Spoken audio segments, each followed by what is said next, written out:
All right. So let's talk about PTSD. PTSD is something that I've struggled with for over a decade. I've got a deployment in Iraq and then two to Afghanistan, 3 years total. The most significant would be my deployments to Afghanistan, where I deployed as special forces and we were there for a year each time. Something we don't typically normally do. Due to high out tempo and stuff like that, the missions that we're on, you're a lot more likely to get hurt versus conventional forces going there for a year. Missions completely different. I struggle with PTSD after I realized my first panic attack. I mean, I kind of knew I already had it. It's something you kind of have in the back of your mind. You suppress it, kind of want to forget about it, kind of want to move forward.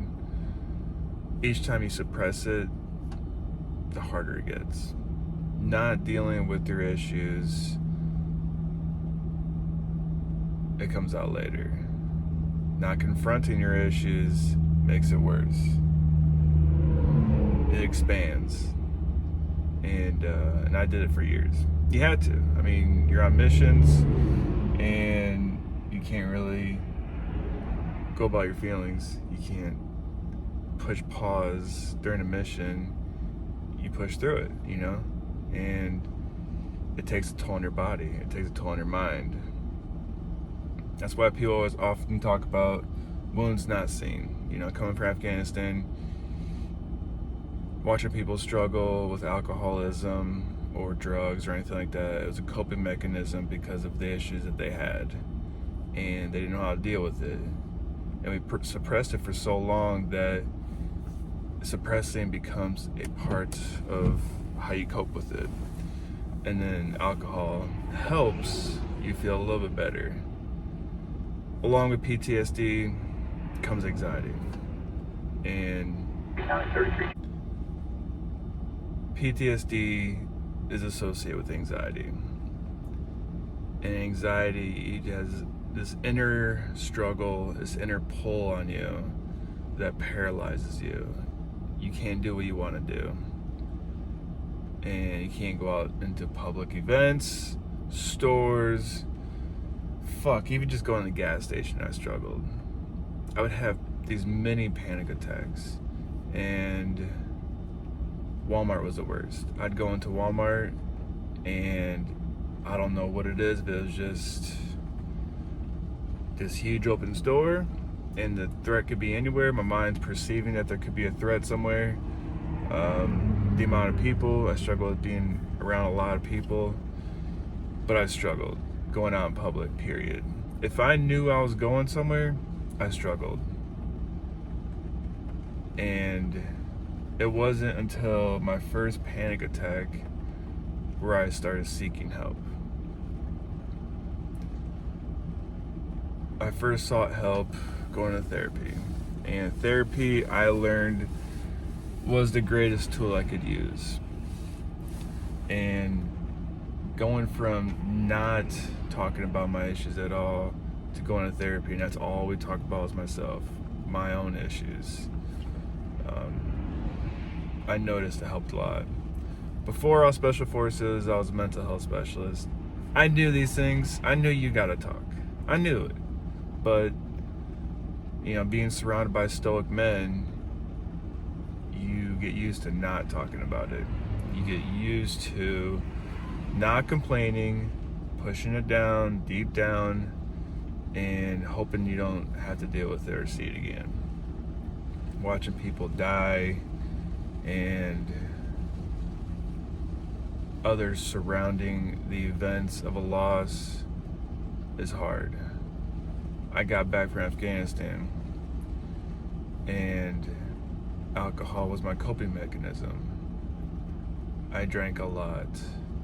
I was single, I didn't have any kids, and So, I mean, we went out often, all those single guys went out often, but that's how I dealt with my stuff. Every single day, I would go to work, I'd go to the gym every single day, and I'd start drinking.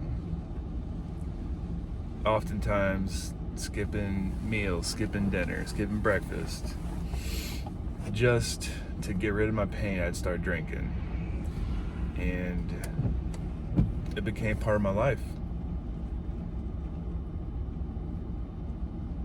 And it was rewiring my brain from before I had these issues to this is the only way I can deal with my issues. So anytime we went anywhere, years later, decade later, when I was married, if I was going somewhere, I would have to drink because I associated with the only way I can deal with my problems is drinking, and it carried on years later, decade later, to I have to have a drink in order to feel good.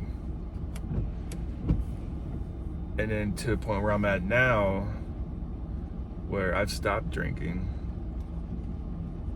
and I've noticed that I don't need it, but I have to rewire my brain again to convince myself that I don't need this. I don't need the alcohol.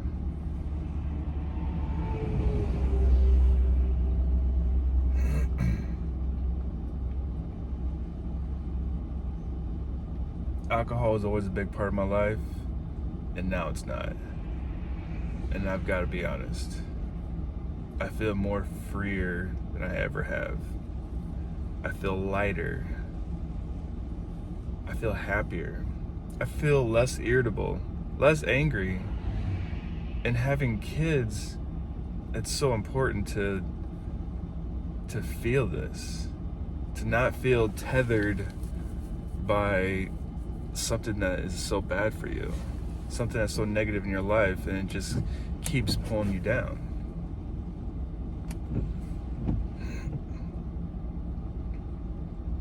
I didn't do this for them, but it is definitely a big motivator.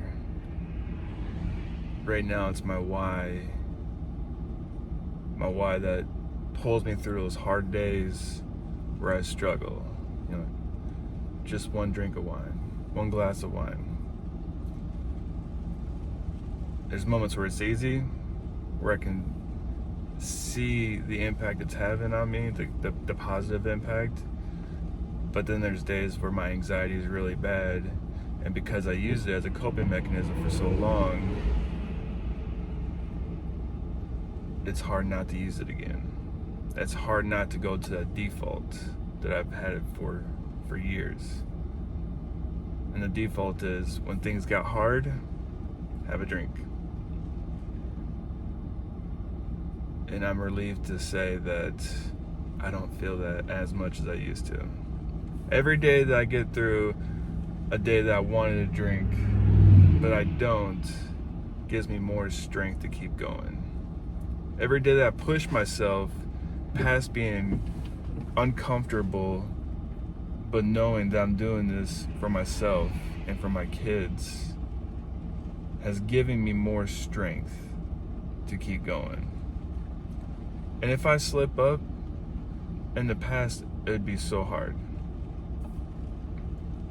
I would struggle with that decision if I messed up on something that I was trying to keep straight. But if I messed up one day, I feel like all the progress I made was null and void, and basically put me back into my routine. I know if I mess up, that the progress I made up to this point is significant. I don't see myself messing up, but I'm not gonna be hard on myself because I know I'm human and I can't expect perfect. I'm not saying I'm ever planning on drinking, but it's not gonna be a crutch that it used to be. It's not gonna have the same amount of impact that it used to be. because I know in the big picture, it's the better choice for me.